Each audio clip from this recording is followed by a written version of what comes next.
Hi, this is Alex Helmbrecht, the Sports Information Director at Chadron State College, and I'm sitting here this morning with Chadron State men's basketball coach Brent Bargan.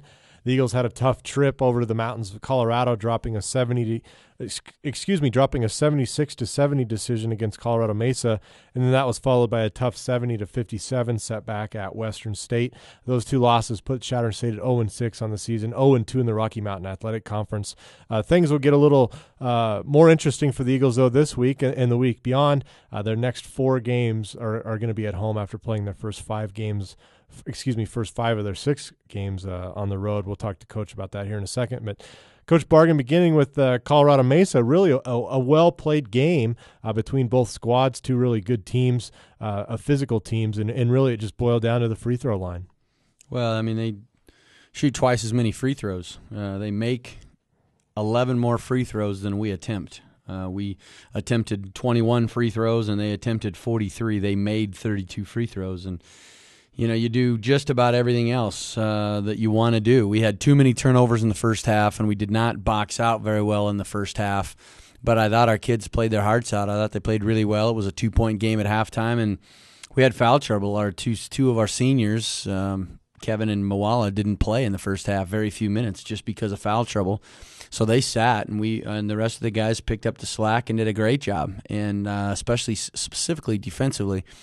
And then the second half, they started out on a bit of a run against us, and Michael Bear, their all-star, all-conference forward, they threw it to him I think he had 10 straight, and we made a couple of subs, and we just couldn't get him stopped. Finally, we got that thing stopped after they had grabbed the lead a little bit, and we really battled back and really competed, and I thought we deserved to win the basketball game, to be quite frank with you.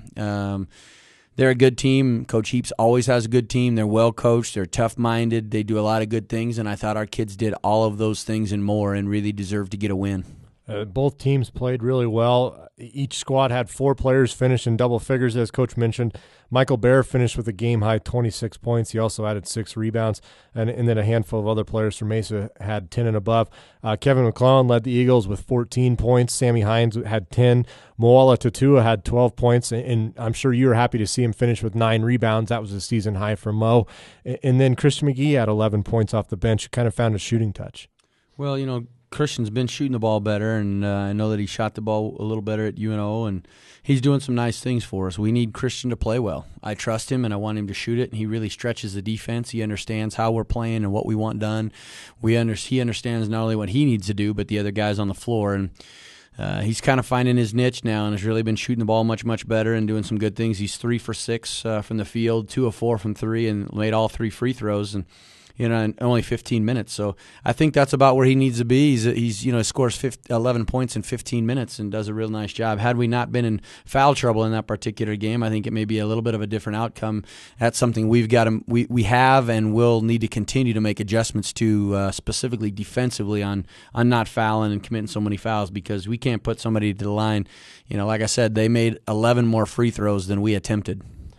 It would have been easy for the Eagles to hang their head after that tough loss, but they came out shooting very well against Western State the next day, even getting out to a 14-2 lead in the first half.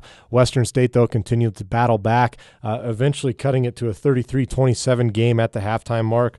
And then Western State just kind of took control in the second half, outscoring the Eagles 43-24. Coach, obviously, I know you would rather have your team finish strong than starting out well in the first periods of games, but what kind of happened in that second half? Well, I don't know. We've had some stinker second halves defensively, to be quite honest with you. I think we're giving up probably close to 40 points a game in the second half. I mean, in those 2 games, we give up 28 points in the first half to Mesa, and we give up 27 in the first half to Western, but we turn around with a pair of 40s in the second half. And, I don't know if it's depth, if it's fatigue. I know part of it was foul trouble in both of those 2 games in particular, because we played some different lineups and some different things, and making some adjustments that we needed to make according to what they were doing differently to us was different with some of the new guys. When we had some newer, inexperienced guys in the game, sometimes those adjustments aren't quite the same or aren't quite picked up as quickly maybe as they might be with some of the returners. But really disappointing game, to be quite honest with you. We had the game in hand early and maybe that was part of the problem. We kind of let up and relaxed and didn't stay on the attack. And like I said, foul trouble got us again. We had guys with 4 or 5, a couple 3 guys with 4 fouls, and a couple guys foul out that are key people to our program and to us being successful. And we didn't play very well. We didn't shoot it very well, and I don't know if fatigue was a part. It's the first time all year we played back-to-back nights.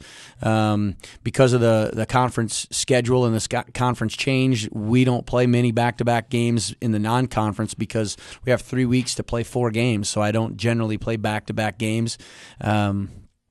We have not done that yet this year, and that was the first time, plus going over the mountains with about a 3-hour bus ride that was kind of different for some of those new guys, and we just didn't handle it very well as a team. I thought we came out of the gates really, really well, did some really nice things, and then I don't know if it was fatigue, foul trouble, or what, but we've definitely got to figure that out. The night before against Colorado Mesa, the Eagles had 12 assists. Although Western State kind of just took them out of their game, just finishing with just 2 assists on 17 made baskets. What kind of defense were the Mountaineers employing against you guys? Well, I think they just, more than anything, they just took away some of the wing stuff. It was a little bit like we played when we went to Billings, where they just kind of took guys away from us and made us make baskets on our own, more of a one-on-one game, and took guys away from us in the corners and made some of the extra passes a little bit more difficult.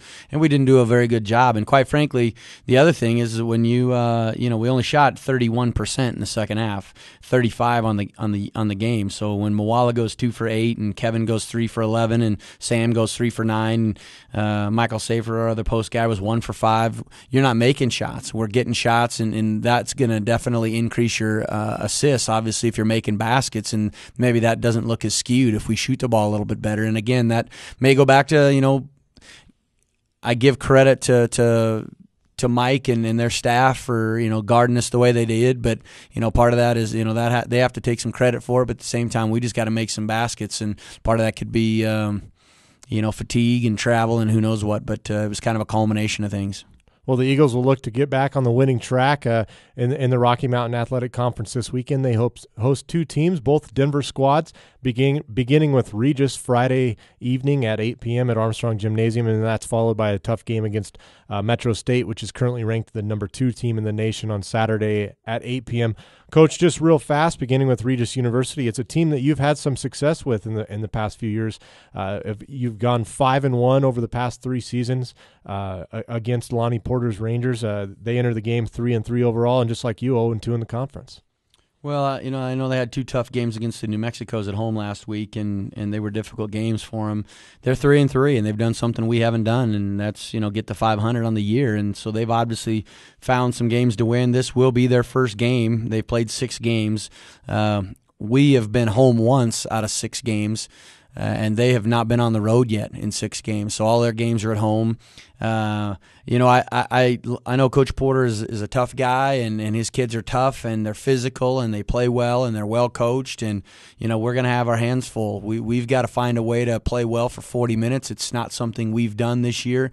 We've played pretty well for anywhere between 35 and 38 minutes, and even in overtime, a couple of overtime settings, we played pretty well through 40 minutes, but we just haven't been able to finish games, and that's something we've got to do this weekend, is attempt to really battle and compete for focus for 40 full minutes and try to get a win. Just looking at the stats, it appears to me that Regis is basically comprised of its 5 starters, obviously, but then there's kind of a drop-off after that. All 5 starters are averaging over 10 points a game, and they've all been in or averaging at least 22 minutes a game. The bench is just about 15 minutes and under. Is it going to be the sort of game that you like to play, where you just get out and run and try to push the pace?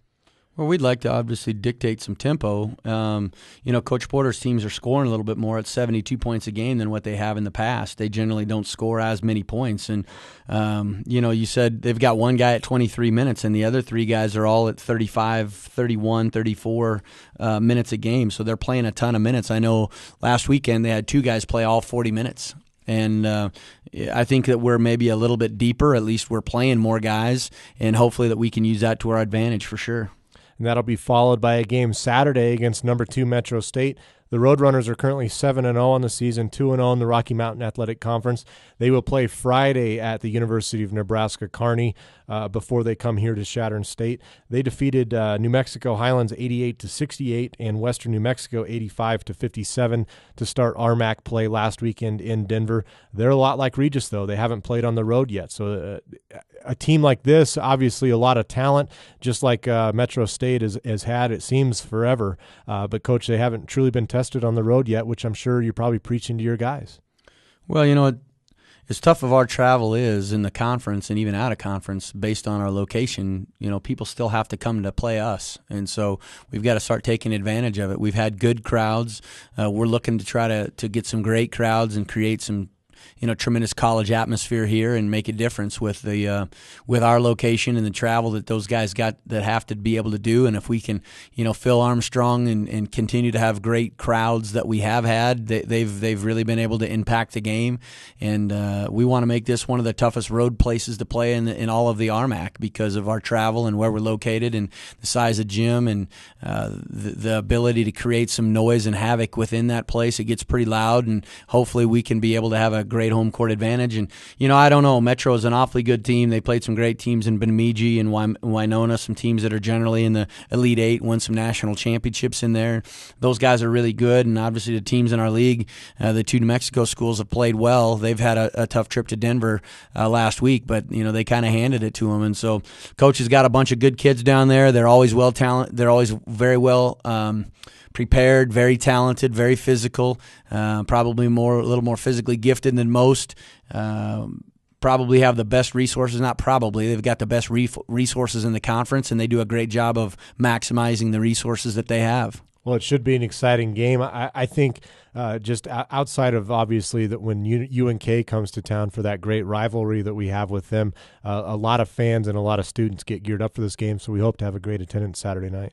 Well, we usually do, and I can't complain about our attendance. You know, I think that the people that come are entertained, and I think the people that come have been fairly boisterous, and we have had good crowds. I can't complain a bit about any of the crowds that we have.